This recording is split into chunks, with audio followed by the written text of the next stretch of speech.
Dali na nga, Erwin. Dalawang kape lang. Maligo ka kasi mo. Oo, pare ko. Dalawang... Malis ka dyan, kaya ang baho mo. Oo, Malis malayas ka na. nga, may mabaho. Chug, chug, chug, chug. Now, So guys, good morning, good evening at mega love shoutout po sa inyo lahat. At muli, isa na naman panibagong edition po ng ating pagre-reaksyon. Ito po ay patungkol sa, para na rin siguro sa lahat to. Sa lahat ng ating mga kasamang mga charity vloggers sa Kalingap, no? At ayun na. Ano topic natin? mawawala ako sa focus. Ayan na, ito ay patungkol kay Ate Rowena. Si Ate Rowena na sobrang pasaway po ito, si Ate Rowena. Ito po si Ate Rowena ay yung tinutulungan po ni Erwin TV. Yan. At ayun na, merong ito ay nareaksyonan ni Sir July Paunil, and sa akin may nag-PM din po. Yeah, sa akin may nag-PM din po at sabi nga ay paki-reaksyonan. And hindi lang po ito, guys. Before pa ay may nag-PM din po sa akin. Yan, may narinig kayo sa intro. Ito po ay ibang video po ito. Last year pa to, no. So dito, wala sa kung ano man. Shout out kay Erwin TV. Ito ay wala sa kung ano man. At ika nga ay magiging balance, magiging neutral tayo dito. So ayun na guys, no? Bago yan, mega love shoutout muna kay Ate Beth Tolentino, kay Ate Enday PB, kay Tita Hervin TV, Ate Evelyn C, kay Ate Johnny of USA, and kay Ma'am Erma, at ito kay Ate Erma Galo at kay Ma'am Lerma. Yang shoutout kay Ma'am Lerma. So ito na guys, no? Dito guys, may nag-send po sa akin ito kay Ate Rowena. So, dito wala sa kung ano man dahil hindi natin pwedeng ilaglag din dito si Erwin TV. Kung meron man tayong gustong nais na iparating kay Erwin TV, siguro advice lang tayo. Nasa ganun, hindi naman din pwedeng magiging one-sided tayo kung ano yung mali ay talagang titirisin na natin. Hindi po. Angat pa rin natin kasi the good Samaritan, at least kumbaga kahit sa hirap ng buhay na yung ipatutulong ay hahagilapin pa, ay nagagawa ng paraan ni Erwin TV na makatulong sa ating mga kababayan. Yan, suportahan din po natin si Erwin TV. So ito na guys, no, ito ay paririnig ko muna sa inyo. Ito po yung sa video nung nakaraan. Ikaw ay ilang beses ka sinabihang maligo ka. Uy. ano ba ka? Ayan guys, short lang yan, no? Short lang. Video clip lang, maikli lang. Dito, medyo may mga umalma. May mga umalma na dahil dito sa ginagawa ni Erwin TV na di umano sabi ng iba ay hindi daw makatarungan. So, ito guys, sa lahat ng ating mga minamahal na viewers, siguro yung iba, marahil ay kayo ay hindi sanay kay Erwin TV. Pero ito po, noon pa man, ay may report na din po sa akin. Hindi ko lang po ito pinapansin dahil syempre ayaw kong ma-highlight yung ganitong pangyayari dahil nga po charity vlogger.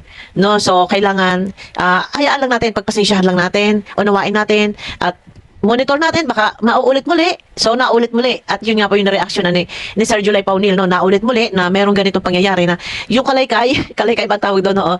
Iginaganon sa mukha ni Ate Rowena. So, ito ay nangyari ulit ngayon na ganito yung parang yung sinasabi ng iba ay hindi daw po magandang tingnan. Siguro para sa akin guys, ito ay sanay na si Erwin sa ganitong biro, sabihin po natin biro, pero doon sa iba pagka medyo sensitive talagang hindi nila kayang tanggapin, no? Kasi alam ko naman si Erwin pag nagsalita talagang ano yan sabihin na natin pong talagang sobra, diretsahan ay gano'n talaga. Lalo pat kung tayo ay, kumbaga, minsan nauubos yung pasensya natin, meron tayong tinutulungan na ganito katindig, ganito kakulit, hindi lang po ganyan ang masasabi. Pero naaktuhan ng camera. Yun yung pinakamahirap po dito, no? Naaktuhan, nakuhaan ng camera. At dahil nakuhaan ng camera, so hindi natin kayang i-please ang bawat isa sa kagustuhan natin, sa gusto natin mangyari tayo purihin. May kanya-kanya po kasi tayong kaisipan. So dito guys, may gagamitin tayong video clip. Ito'y paririnig ko lang, pahapyaw lang po. Para din malaman ninyo, kasi dito wala naman sa kung ano man. After nito, magbibigay lang po ako ng aking opinion, ng aking reaction. Ano? So ayan, may mic tayo. Ito yung gagamitin natin. Ayan, wait lang ha. Dalawang kape lang. Kung gagano-gano, kaya di ako natutuwa sa mukha mo. Umalis ka yan, lumayas ka. Dali na nga, Erwin. Dalawang kape lang. Maligo. May humihingi po ng kape. Ito si Ate Rowena. Humihingi ng kape kay Erwin. So, nangungulit. Makulit. Siguro napapansin ko dito kay Ate Rowena. Oh, mamaya na ako magbigay ng opinion. Kanina nga yung dalawang kape lang. Maligo ka kasi mo. Oo, pare. Oh, yun. Kay ano, guys, ito, ano ha, siguro makikita lang ninyo, mapapailag dito. Baliktad ang camera ko ha, kasi pag ginanon ko, hindi makakita yung, maririnig yung audio. Ayan oh. Ka kasi mo. Oo, pare. Bakit hindi ka naliligo? Ayun. Alam ko natatawa si Erwin dito. Hindi ko alam kung ballpen yung ginanon. Ginanon, no? Hindi ko na, sige, ito na. Next tayo. Siguro ballpen yung ginanon. Kaya sabi na Ate Rowena, ay, aray ko. Yan, ulitin na tayo. Maligo ka kasi mo. Oo, pare. Bakit hindi ka naliligo? Uy, na matanda ka na. Oo, Tandaan mo. paligo. Dalawang kakao lang. Matinig ka, Ate Rowena, matanda ka na. Unang-una may mga anak ka na. Ngayon pa, Sa iyo dapat makikita yung pagbabago. alam ko na. Malis ka dyan, may nabili. Malay. Alis, may nabili. Alis yan, hindi may nabili. Malay. Umalis ka dyan, kaya ang baho mo. Oo, Umalis bumalayas ka na. na, kayo mabaho. Chu. Bakit ikaw, nadala ka ba sa isang pag-iusapan lang? Ha? Sagutin mo kung nadala ka ba sa isang... Ayun. Hindi ko alam kung ano yung ginaganon. Hindi ko alam kung lighter yun. Nasa tindahan kasi, parang ginanon. Pag-iusapan lang. Ha? Sagutin mo kung nadala ka ba sa isang pag-iusapan lang? Hindi na ako. Hindi din ako makikinig sa iyo. At sino ka kikinigyan kita? Ito, magkalayas na nga ako. Kahit lumayas ka, wala akong pake. Bastos pa ng bunganga mo, hampasin kita dyan ngayon. Tingnan mo. Tanggal talaga isang ngipin na tira sa harap mo. Dalawang kakao lang. Ay, Kahit isang kakao, wala. Dalawa pa talaga. Hindi isa, dalawa. Eto guys, ayan na. ang isang kakao lang, magkalayas na nga ako. Dito guys, kasi nangungulit si Ate Rowena. Tusukin ko yung mata mo, itong gunting. Okay, matapos na nga. Yan. Oh? Bas? Magkalayas. Nagmumura. Oh? Bas? Hindi nga yan natin, kay Erwin yan. Bakit dito mo din yung aming ngayon sa akin yan? Hello. Ang magsagasaan yung ano. Dala mo pa si Ruben. Magkalayas na nga. Ayan na. Oo, tingnan mo. Ang magkakao. Eto guys, no? Sabihin na natin na talagang may nakapagsalita na ganon si Erwin TV. Ito kasi si Ate Rowena. Super din po sa kulit. So ayun na guys, no? At narinig naman ninyo, hindi na natin tinapos. At ika nga talagang doon ay nakakapagsalita. Sabihin na natin, huwag na tayo ligoy-ligoy. Pero talagang salita na ika nga hindi magandang pakinggan. Pero yun nga, yung sobrang kulit mo kasi ni Ate Rowena. Sobrang kulit ni Ate Rowena na sinabi ng wala, ayaw pa rin umalis. Talagang as in super kulit. Sa lahat ng ating mga minamahal na viewers na nakakasubaybay, super kulit po talaga. Dito guys, hindi sa kinakapihan ko si Erwin.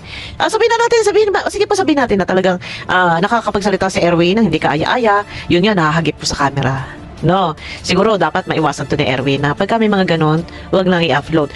So, dito guys, no, noon pa man, ito nga, ulitin ko, noon pa man may nag-report na po sa akin at sinesend yung video. Tatlo yan, meron pa yung una, hindi ko lang makita yung isa, nandun yata sa isang cellphone ko. Sabihin na natin na mali, hindi rin po natin kasi masisisi yung isang tao, minsan nauubos yung pasensya kasi si Ate Rowena po, kung alam nyo lang po, yung ginagawa niya, talagang hindi po maganda. Hindi po, kumbaga, parang wala sa ayos. Kung i-level natin sa atin na hindi man tayo perfect. Pero yun nga po, may kakulitan. May kakulitan po. So dito lang mga kay Erwin TV, siguro ito lang ha. At guys, ito, hindi na natin pakakahabaan yung video na to. Ito lang ang masasabi ko kay Erwin TV. Unang-una, nasa social media tayo, no? And hindi ito sa personal account natin na pag nag-upload tayo and yung friends lang natin, yung pwedeng manood kung ito ay nakaset sa friends, maliban kung ito ay nakaset sa public, so makikita sa publiko. Pero nasa social media tayo, sa YouTube kasi nakapublic yan. So kapag may nakapanood na ganito, hindi kasi pare-pareho yung kaisipan, hindi pare-pareho yung damdamin ng viewers. Minsan lalo pat first time na nakapanood sa'yo yung isang tao, iba yung pagkakaintindi. Maliban lang doon sa mga regular viewers na talaga nakamonitor, nakasubaybay, ay maiintindihan, no? Kapag yung isang tao, first time na nakapanood, ay narinig ang ganitong senaryo, yung ganitong salita, talagang mabubutasan ka, no, kay Erwin? Mabubutasan ka talaga. Kung sa part ko, maiintindihan kita kasi nakikita ko, naririnig ko talaga yung sinasabi ni Ate Rowena dito na kahit anong sabihin sa kanya ay hindi talaga siya natitinag at kulit na kulit at nagmura pa nga din, nag-PI pa nga din doon si Ate Rowena. Ay kung sa part ko talagang maunawaan kita. Siguro ano lang, on cam, iwasan na makapagbitaw ng salita kasi kahit sabihin natin super kulit na isang tao, pero tayo yung higit na nakakaintindi, nakakaunawa. Hindi ko man sinabing hindi nakakaintindi si Ate Rowena, pero kung sa talagang si Ate Rowena ay malawak ang pangunawa, nung sinabing walang kape, hindi kita bibigyan ng kape, dapat umalis na. Pero dahil nga siguro hindi naaano si Ate Rowena, sige pa rin sa pangungulit. Yun lang. Ang kay Erwin siguro, iwasan na lang na magsalita ng ganun. Lalo na yung sa kalaykay na ginaganon. No? Kung sa biro, alam kong biro at hindi mo naman talaga tututuhanin. Pero may nakita ko dito na parang ginaganon-ganon mo siya. Pero dito naman siguro talagang ito na si Erwin, ganito na talaga si Erwin. Guys, masanay na po kayo. Kasi ganito na po talaga si Erwin. Pero hindi naman siya masamang tao. Hindi naman po siya masamang tao. Talagang ganyan na lang po talaga siya. Prangka po yan. Prangkang magsalita. Direct to the point po yan. Pagka po yan ay nauubos ng pasensya, naiinis. Talagang ganyan na po yan magsalita. Pero kung sa kabaitan, lahat naman po tayo, taglay natin ang kabaitan. Taglay natin ang lahat ng uri ng pag-uugali. Ito nga po ay nakabase sa ating kapwa kung paano natin i-deliver sa kanila. No? Kapag ang kapwa natin ay ganito, na sobrang may kakulitan, at kung halimbawa ang isang tao kagaya ni Erwin ay mahina-hina ang pasensya, maikli ang pasensya, ay talagang masasagat. No? Yun na. Ang sa akin lang, yun na, no? Ulitin ko, iwasan lang. Kahit on and off cam, iwasan lang. Wag tayong magsalita ng ganito. Kasi, kung merong man makakarinig na kapitbahay, mapuputasan ka talaga. Masasaktan sila. Lalo pat kung merong nagmamalasakit kay Ate Rowena na nandiyan lang din sa tabi, masasaktan sila. Hindi lang ikaw marerekta. So, yung viewers ba kaya, mapuputasan ka din. Ano lang, siguro, pangaral lang, lutuin sa pangaral. Kausapin mo, mas mainam pa yan, hawakan mo yung face niya. Tumingin ka sa akin, Ate Rowena, ako ba'y naiintindihan mo? Ikaw ba'y nakakaintindi sa mga sinasabi ko? Face to face, eye to eye. Mas naa-absorb ng utak, mas naa-absorb ng isip yan kapag masinsinan mong kakausapin. Eye to eye, hawakan mo siya. Na patinginin mo sa'yo. Eye to eye kayo. Itanong mo sa kanya kung ikaw ba'y naiintindihan sa bawat binibitawan mong salita. No? Kasi kapag nagsalita ka ng gano'n, napabalang, medyo may bad words, lalong natutuliro yung utak. Oo, totoo to. Kay Erwin TV, lalong matutuliro yung utak. Ay to ay, kausapin mo lang na masinsinan.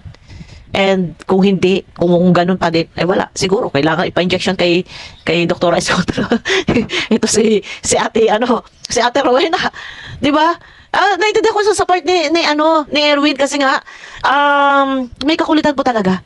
Si Ate Rowena. Pero yun na nga, dito, kung sa pagtulong, natutulungan. Maganda natutulungan ni Erwin. Yun nga lang talaga, minsan talagang nahagip sa camera na si Erwin talagang ganyan magsalita.